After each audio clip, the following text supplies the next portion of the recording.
ಚಂಡೆವಾದ್ಯ ನೋಡಿದಂತ ಈ ಮಹಿಳಾ ಸಮಾಜದ ತಂಡ ಇಂದಿನ ಕರ್ನಾಟಕ ರಾಜ್ಯದ ವಿವಿಧ ಮೂಲೆಗಳಲ್ಲಿ ಕೂಡ ತನ್ನ ಹೆಸರನ್ನ ರಾರಾಜಿಸಿದೆ. ಬಂಧುಗಳೇ, ಚಂಡೆವಾದ್ಯ ಅಂತ ಅಂದ್ರೆ ಕೇವಲ ಕೇರಳಕ್ಕೆ ಮಾತ್ರ ಸೀಮಿತವಾಗಿತ್ತು. ಆದ್ರೆ ಈ ನಮ್ಮ ಕನ್ನಡ ನಾಡಿನ ಹೆಣ್ಣು ಮಕ್ಕಳು ಕೂಡ ಕರ್ನಾಟಕ ಸೇರಿದಂತೆ ಹೊರ ರಾಜ್ಯದಲ್ಲೂ ಕೂಡ ಅವರ ಕೀರ್ತಿಯನ್ನ ಬಿತ್ತಿದ್ದಾರೆ. ಹಾಗಾದ್ರೆ ಯಾವ್ಯಾವ ಕಡೆ ಯಾವ್ಯಾವ ಸಾಧನೆ ಮಾಡಿದರೆ, ಇವ್ರ ತಂಡ ಯಾಗ ರಚನೆ ಆಯಿತು ಎಂಬುದನ್ನ ನಾನು ನಿಮಗೆ ಇವತ್ತು ತಿಳಿಸ್ತಾ ಹೋಗ್ತೇನೆ.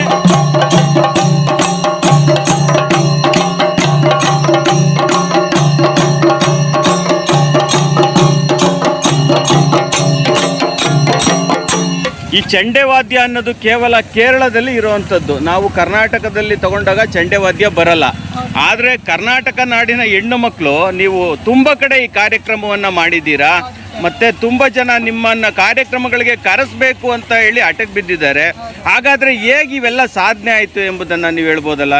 ನನಗೆ ಚಂಡೆವಾದ್ಯ ಅನ್ನೋದು ಕುಕ್ಕೆ ಸುಬ್ರಹ್ಮಣ್ಯ ಬ್ರಹ್ಮರಥೋತ್ಸವದಿಂದ ನನಗೆ ಶುರುವಾಯ್ತು ಸರ್. ಅಲ್ಲಿ ಕುಕ್ಕೆ ಸುಬ್ರಹ್ಮಣ್ಯದಲ್ಲಿ ಕರೆಸ್ತಾರೆ ಚಂಡೆವಾದ್ಯ. ಜೆಂಟ್ಸ್ ಮಾಡಕ್ ಬರ್ತಾರೆ. ವರ್ಷದಿಂದಲೂ ನಾನು ಹೋಗ್ತೀನಿ, ಇನ್ನು ಮುಂದೆನೂ ಹೋಗ್ತಾನೆ ಇರ್ತೀನಿ ಬ್ರಹ್ಮರಥೋತ್ಸವಕ್ಕೆ. ಅಲ್ಲಿ ನೋಡಿದಾಗೆಲ್ಲ ನಾವು ಇದು ಕಲಿಬಹುದಲ್ಲ ಅಂತ ಅನ್ಕೊಂಡ್ ಬರೀನಿ. ಆಮೇಲೆ ಯೂಟ್ಯೂಬ್ ಅಲ್ಲಿ ಚೆಕ್ ಮಾಡಿದಾಗ ಕೇರಳದಲ್ಲಿ ಲೇಡೀಸ್ ತಂಡಗಳನ್ನೆಲ್ಲ ನಾನು ಯೂಟ್ಯೂಬ್ ಅಲ್ಲಿ ಚೆಕ್ ಮಾಡಿ ನೋಡಿದಾಗ ನನಗೂ ಇಷ್ಟ ಆಯ್ತು. ಅವಾಗ ನಮ್ದು ಒಂದು ರಾಮಂದು ಅಕ್ಷತೆ ಬಂತು, ಅಯೋಧ್ಯೆ ರಾಮಂದು. ಅವಾಗ ಎಲ್ಲಾರು ನಮ್ ಫ್ರೆಂಡ್ಸ್ ಗಳೆಲ್ಲ ಸೇರಿದ್ರು ಅಕ್ಷತೆನೆಲ್ಲ ಊರಲ್ಲೆಲ್ಲ ಹಂಚ್ಬೇಕು ಅಂತ. ಅವಾಗ ನಾವೆಲ್ಲ ಎಲ್ಲಾರ ಹತ್ರ ಮಾತಾಡಿದಾಗ ಡಿಸ್ಕಸ್ ಮಾಡಿದಾಗ ಎಲ್ಲಾರು ಪ್ರೋತ್ಸಾಹ ಕೊಟ್ರು ಮಾಡೋಣ ಅಂತ ಅನ್ಬಿಟ್ಟು. ಆಮೇಲೆ ಒಬ್ರು ಯಾರನ್ನ ಗುರುಗಳನ್ನ ಹಿಡ್ರಿ ಕಾರ್ಕಳದಿಂದ ಕರ್ಸಿದ್ವಿ. ಚಂಡೆ ತಾಳನೆಲ್ಲ ಮಂಗಳೂರಿಂದ ಕರ್ಸಿದ್ವಿ. 15 ದಿವಸ ಎಲ್ಲಾರು ಕಂಟಿನ್ಯೂಸ್ ಆಗಿ ಮಕ್ಳು ಹೆಂಗ್ ಕೂತ್ಕೊಂತಾರೋ ಹಂಗೆ ಬೆಳಗ್ಗೆ 10 ಗಂಟೆಗೆ ಬಂದ್ರೆ ಸಂಜೆ 6 ಗಂಟೆ 7 ಗಂಟೆವರೆಗೂ ಕೂತ್ಕೊಂಡು ಪ್ರಾಕ್ಟೀಸ್ ಮಾಡಿದ್ವಿ. 15 ದಿವಸ ನಾವು ಪ್ರಾಕ್ಟೀಸ್ ಮಾಡಿದ್ದಷ್ಟೇನೆ. 16ನೇ ತಾರೀಕು ಶುರು ಮಾಡಿದ್ದು ಸಂಕ್ರಾಂತಿ ಹಬ್ಬದ ಬೆಳಿಗ್ಗೆಗೆ. ನಾವು 22ಕ್ಕೆ ಅಯೋಧ್ಯೆ ರಾಮನ್ ದೇವಸ್ಥಾನ ಓಪನ್ ಆಯ್ತು. ಅವಾಗ ಕೊಡ್ಲೇಬೇಕು ಅಂತ ಅನ್ಬಿಟ್ಟು ನಾವು ಅಷ್ಟು ದಿವಸಕ್ಕೇನೆ ಕಲ್ತ್ಬಿಟ್ಟು ಅಯೋಧ್ಯೆ ರಾಮನ್ ದಿವಸ ರಾಮನ್ ಮೆರವಣಿಗೆಗೆ ಕೊಟ್ವಿ, ಮತ್ತೆ ದೇವಸ್ಥಾನದಲ್ಲೂ ಕಟ್ವಿ. ಅದರಿಂದ ನಮ್ದು ಪ್ರೋಗ್ರಾಮ್ ತುಂಬಾ ಚೆನ್ನಾಗ್ ಬಂತು. ಇಲ್ಲಿಗೆ ನಾವು 60 ಪ್ರೋಗ್ರಾಮ್ ಕೊಟ್ಟಿದೀವಿ. ಎಲ್ಲೆಲ್ಲಿ? ಮೈಸೂರು ದಸರಾ ಕೊಟ್ಟಿದೀವಿ, ಕನ್ನಡ ಸಾಹಿತ್ಯ ಸಮ್ಮೇಳನ ಮಂಡ್ಯಕ್ಕೆ ಕೊಟ್ಟಿದೀವಿ, ರಾಮನಗರದಲ್ಲಿ ಕೊಟ್ಟಿದೀವಿ, ಕೆಂಪೇಗೌಡ ಜಯಂತಿಗೆ, ಹಂಪೆ ಉತ್ಸವ ಕೊಟ್ಟಿದೀವಿ, ಸುತ್ತೂರ್ ಮಠಕ್ ಕೊಟ್ಟಿದೀವಿ, ಸಿದ್ಧಗಂಗಾ ಮಠಕ್ ಕೊಟ್ಟಿದೀವಿ, ವಿಜಯನಗರದಲ್ಲಿ ಸಿದ್ಧಲಿಂಗೇಶ್ವರ ಜಯಂತಿಗೂ ಕೊಟ್ಟಿದೀವಿ. ಆಮೇಲೆ ಮಾಗಡಿ ರಂಗನಾಥ ಸ್ವಾಮಿ, ಭಕ್ತ ಮುನೇಶ್ವರ, ಗುಡ್ಡದ ರಂಗನಾಥ ಸ್ವಾಮಿ, ನಮ್ ಲೋಕಲ್ ಅಲ್ಲೆಲ್ಲ ಯಾವ್ಯಾವ ದೇವಸ್ಥಾನ ಇರುತ್ತೋ ಅಷ್ಟು ಎಲ್ಲ. ಇದು ದೇವಸ್ಥಾನಕ್ಕೆ ಇದು 2ನೇ ಸರಿ ಬರ್ತಾ ಇದೀವಿ ಸರ್. 1ನೇ ವರ್ಷನೂ ಬಂದಿದ್ವಿ. ಈ ವರ್ಷನೂ ಸ್ವಾಮಿಗಳು ಇಷ್ಟಪಟ್ಟು ನಮ್ಗೆ ಅಲ್ಲೇ 3 ತಿಂಗಳಿಂದಲೇ ಬರ್ಲೇಬೇಕು ಅಂತ ಕೇಳ್ಕೊಂಡ್ರು. ನಾವು 1ನೇ ಪ್ರೋಗ್ರಾಮ್ ಇಲ್ಲೇ, ಅದು 2ನೇ ಪ್ರೋಗ್ರಾಮ್ ಇಲ್ಲಿ ಕೊಟ್ಟಿದ್ದು ಶನೇಶ್ವರನ್ಗೆ. ಸ್ವಾಮಿಗಳು ಬರ್ಬೇಕು ಅಂತಂದ್ರು.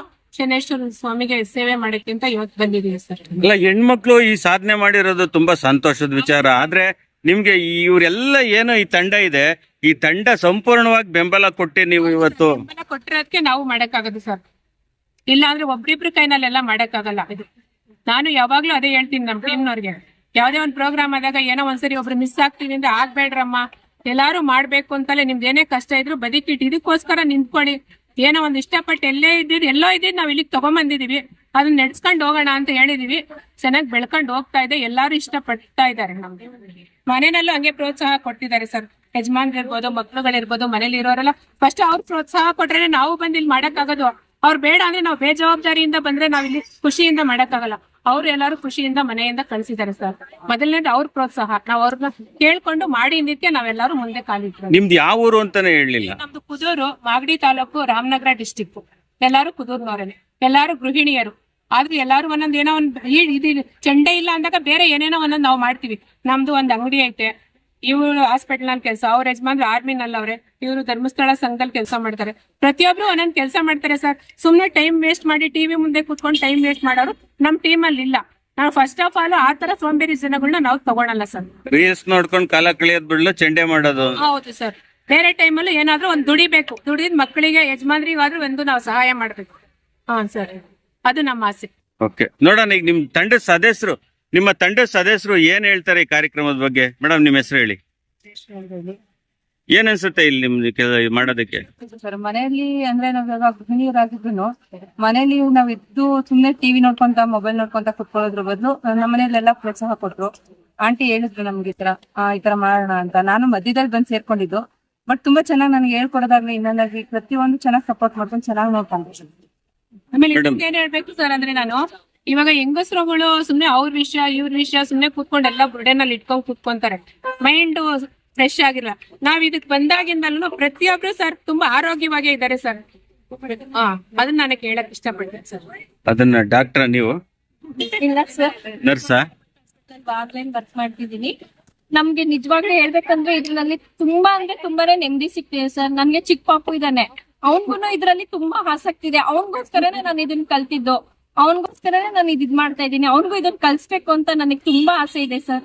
ಇದ್ರಲ್ಲಿ ತುಂಬಾ ಅಂದ್ರೆ ನಮ್ಗೆ ಎಷ್ಟು ಮನೇಲಿ ಏನೇ ಸಮಸ್ಯೆಗಳಿರ್ಲಿ, ಏನೇ ಒಂದು ಒತ್ತಡಗಳಿರ್ಲಿ, ಇದನ್ನ ಮಾಡೋದ್ರಿಂದ ನಮ್ಗೆ ತುಂಬಾ ನೆಮ್ಮದಿ ಸಿಗುತ್ತೆ ಸರ್. ಮಾನಸಿಕವಾಗಿ, ದೈಹಿಕವಾಗಿ ಯಾವ್ದೇ ಒಂದ್ ಇರ್ಬೋದು, ನೆಮ್ಮದಿ ಸಿಗುತ್ತೆ ಸರ್ ನಮ್ಗೆ. ಸಂಗೀತದ ಶಕ್ತಿನೇ ಅದು. ಸರ್ ತಾವೇನ್ ಹೇಳ್ತೀರಾ? ತಮ್ಮ ಹೆಸರೇನ್ ಹೇಳಿ?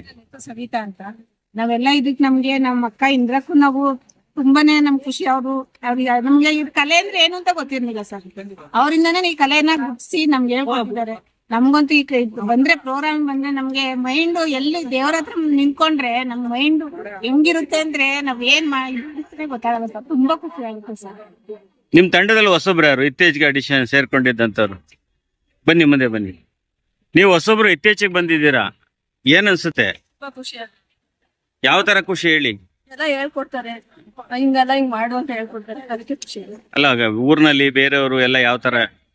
ನಾವು ಸೇರ್ಕೊಂತೀವಿ, ನಮಗೂ ಚಾನ್ಸ್ ಕೊಡಕ್ ಕೇಳು ಅಂತ ಎಲ್ಲಾರು ಹೇಳ್ತಾರೆ. ಈಗ ಜವಾಬ್ದಾರಿ ನಿಮಗೆ ಜಾಸ್ತಿ ಇದೆ, ಇನ್ನಷ್ಟು ತಂಡಗಳು ನೀವು ಕಟ್ಟಬೇಕು. ಯಾವ್ಯಾವ ಇನ್ನು ತಂಡ ರಚನೆ ಮಾಡ್ತೀರಾ? ಸರ್ ಕಟ್ಬೇಕು ಅಂತ ಆಸೆ ಐತೆ ಸರ್, ಆದ್ರೆ ಗೃಹಿಣಿಯರು ಹೆಣ್ಮಕ್ಳು ಅಂತಂದಾಗ ತುಂಬಾ ಕಷ್ಟ ಐತೆ ಸರ್. ಆದ್ರೆ ನಾವ್ ಇವಾಗ ಇಷ್ಟು ಜನ ನಾವು ಸೆಟ್ ಆಗ್ಬಿಟ್ಟಿದೀವಿ. ಬೇರೆ ಏನು ಮತ್ತೆ ಹೊಸಬ್ರನ್ನು ಕರ್ಕೊಂಡು ಹೊಸಬ್ರಿಗೆ ಮತ್ತೆ ಟ್ರೈನಿಂಗ್ ಕೊಡೋದ್ರಲ್ಲೆಲ್ಲ ನಮ್ಗೆ ಟೈಮ್ ವೇಸ್ಟ್ ಆಗ್ಬಿಡುತ್ತೆ.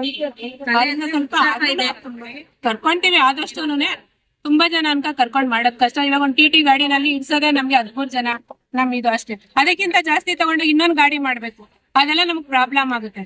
ನಮ್ದೇನಿದ್ರು 11ರಿಂದ 12 ಜನ ಲಾಸ್ಟ್ ಸರ್. ಟಿ ಗಾಡಿ ಅಷ್ಟೇ ನಮ್ದಿರೋದ್ರಿಂದ ನಾವ್ ಅಷ್ಟಕ್ಕೆ ಫಿಕ್ಸ್ ಮಾಡಿಕೊಂಡಿದೀವಿ ಸರ್. ಯಾಕಂದ್ರೆ ಇನ್ನೂ ಒಬ್ರು ಬರ್ಬೇಕಾಗಿತ್ತು, ಇವತ್ತು ಬಂದಿಲ್ಲ ಕಾರಣ ಅಂತ ಬಂದ. ಇನ್ನೂ ಒಬ್ರು ಇದಾರೆ, ಅವ್ರು 11 ಜನ ಇದ್ದೀವಿ. ನನ್ನ ಹೆಸರು ಇಂದಿರಾ ಅಂತ. ಸ್ನೇಹಿತರೆ, ನೋಡ್ತಾ ಇದ್ದೀರಲ್ಲ ವಸಂತವಾಣಿಯಲ್ಲಿ ಬಂಧುಗಳೇ, ಇಂಥವ್ರಿಗೆ ನೀವು ಸಪೋರ್ಟ್ ಕೊಡ್ಬೇಕು. ಯಾಕೆ ಅಂತ ಅಂದ್ರೆ ಆದಷ್ಟು ನಿಮ್ ಮನೆಯಲ್ಲಿರೋ ಕೂಡ ಹೆಣ್ಮಕ್ಳು ನೀವು ಹೋಗ್ತಿದಂಗೆ ರೀಲ್ಸ್ ನೋಡ್ತಾ ಇರ್ತಾರೆ ಅಥವಾ ಬೇರೆಯವ್ರ ವಿಚಾರ ಮಾತಾಡ್ತಾ ಇದಾರೆ. ಆದ್ರೆ ಇಲ್ಲೊಂದು 11-12 ಜನ ಏನ್ ಸಾಧನೆ ಮಾಡಿದ್ದಾರೆ ಅಂತ ನಾನು ನಿಮ್ ಮುಂದೆ ಹೇಳ್ತಾ ಇದ್ದೀನಿ. ಬಂಧುಗಳೇ, ನಿಜವಾಗ್ಲೂ ಹೆಣ್ಮಕ್ಳ ಮೇಲೆ ಪ್ರೀತಿ, ಗೌರವ, ವಿಶ್ವಾಸ ಇದ್ರೆ ಅವ್ರನ್ನ ಬೆಳೆಸ್ಬೇಕು ಅಂತ ನಿಮ್ಗೆ ಒಂದಿಷ್ಟು ಆಸಕ್ತಿ ಇದ್ರೆ ಹಾಗೂ ಅವ್ರಿಗೆ ಸಪೋರ್ಟ್ ಮಾಡೋ ಆಸೆ ಇದ್ರೆ ದಯವಿಟ್ಟು ಒಂದು ಲೈಕ್ ಮಾಡಿ, ಒಂದು ಶೇರ್ ಮಾಡಿ, ನಿಮ್ಮ ಅನಿಸಿಕೆ ಅಭಿಪ್ರಾಯಗಳನ್ನ ಕಾಮೆಂಟ್ ಮಾಡಿ. ಇದುವರೆಗೂ ನೋಡಿದ್ದಕ್ಕೆ ಧನ್ಯವಾದಗಳು.